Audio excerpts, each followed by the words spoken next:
If someone shout at me across the street, I certainly feel annoyed. And that's that's how I will feel differently from Yeah. But interesting. I try to imagine the place and the scenery, and it's more easier for me to understand. Mm. I quite like the way he described his feeling in the desert and in the middle of the street when someone is Yeah, yelling at him, or we can easily ignore him. exactly. Whereas in the desert, you just pay most attention to it, whoever is calling you. Yeah, Mm. you really want someone to be with you in the desert, right? Absolutely. Desert is really a place that if you haven't been, I haven't been to desert, but I can imagine because every time I see the pictures, I can imagine it's a very, very different feeling when you Mm. are really in the Yeah, place. Mm. Mm. Yeah. Yes. there was a good comparison. Yeah, Mm. exactly. I understood Yeah, what you mean. I'm so into it. I absolutely can see the picture of what Chloris is describing. Mm. Yeah, it's really do make sense. Mm.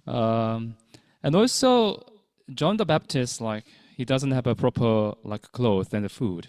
Mm. So actually, we believe in the Jesus, and we try to obey this word.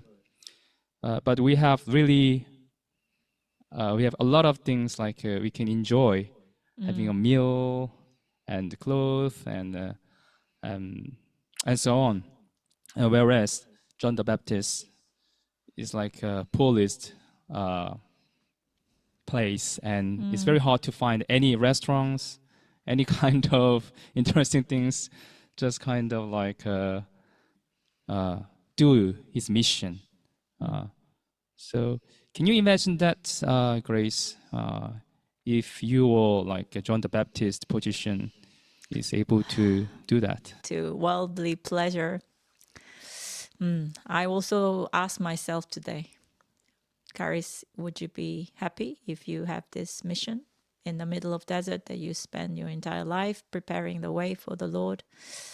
Yeah. From a spiritual side, it is one of the glorious moment. However, from like worldly point of view, it is the Mm. most solitary and lonely place. I would be delighted, to be very honest with In you. Mm. spiritual journey. Yeah. Yeah. Knowing Christ, like our KFC. cutie meeting. KFC. Yeah. Day and Mm-hmm. good night, and see you tomorrow.